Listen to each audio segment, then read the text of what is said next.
السلام علیکم ورحمۃ اللہ وبرکاتہ۔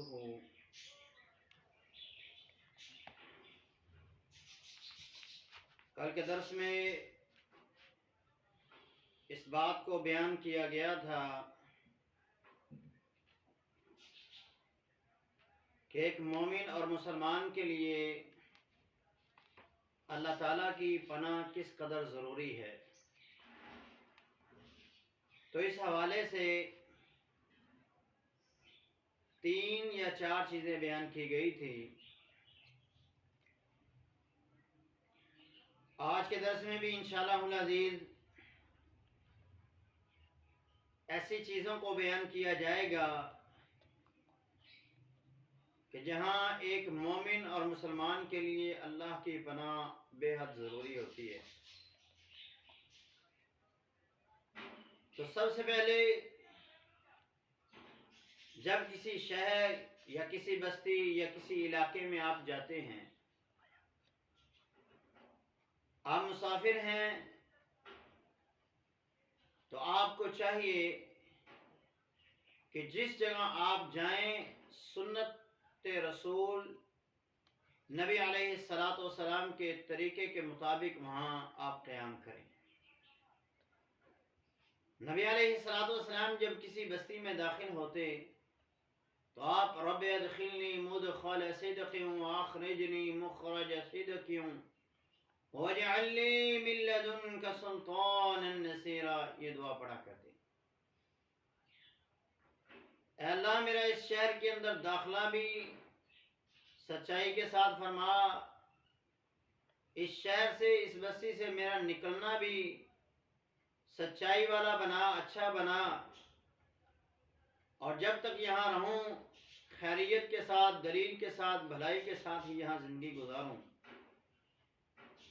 تو کسی بھی علاقے میں جب آپ جائیں تو وہاں اس بستی میں جاتے ہوئے آپ کو یہ دعا پڑھنی چاہیے۔ مشرکین مکہ جب کسی جگہ پڑاؤ ڈالتے تو وہ وہاں کے جو سردار جن ہوتا اس کی پناہ مانگا کرتے اور کہا کرتے اونچی آواز میں اس جنگل میں یا اس علاقے میں کھڑے ہو کر کہ اس علاقے کا جو سردار جن ہے ہم اس کی پناہ میں آتے ہیں۔ نبی علیہ الصلوۃ والسلام نے فرمایا جب جنات نے یہ عمل دیکھا کہ یہ انسان تو ہم سے ڈرتے ہیں، پہلے جنات انسانوں سے ڈرا کرتے تھے، جب جنوں نے یہ دیکھا کہ یہ تو ہم سے ڈرتے ہیں تو پھر جنات سرکشی کے اندر بڑھ گئے۔ اللہ فرماتا ہے فَزَادُوهُمْ رَهَقًا، سورہ جن کے اندر اللہ تبارک و تعالیٰ نے اس واقعہ کو بیان کیا ہے کہ وہ لوگ وہاں کے سردار جن کی جب پناہ میں آتے تو پھر وہ سردار جن کہتا یہ ہمیں بڑا مان رہا ہے اس لیے تم ان کو نقصان نہیں دو گے۔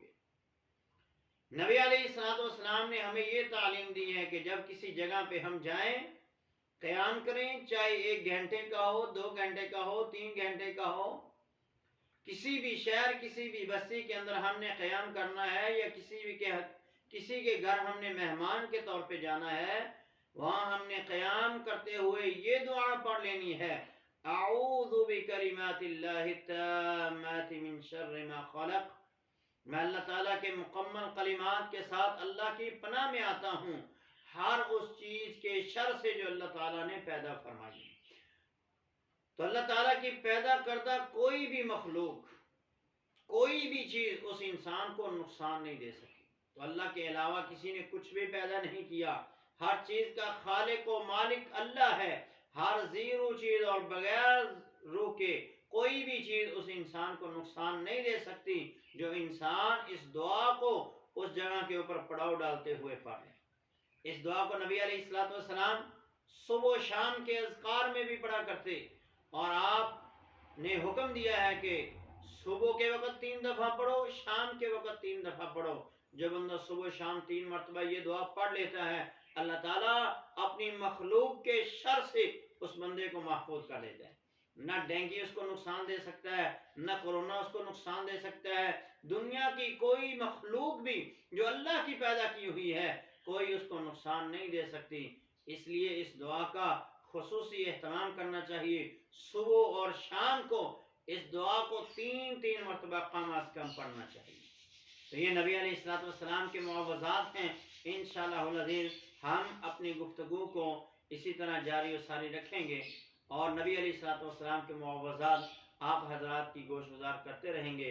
اللہ تبارک و تعالیٰ سے دعا ہے کہ وہ ہم کو نبی علیہ الصلوۃ والسلام کی وہ تمام دعائیں یاد کرنے کی توفیق عطا فرمائے اور ان تمام دعاؤں کو جہاں جہاں نبی علیہ الصلوۃ والسلام نے ان کو پڑھا ہے ان کو پڑھنے کی اللہ ہمیں بھی توفیق عطا فرمائے. اقول قولی ھذا استغفر اللہ لی ولکم ولسائر المسلمین. السلام علیکم ورحمۃ اللہ وبرکاتہ.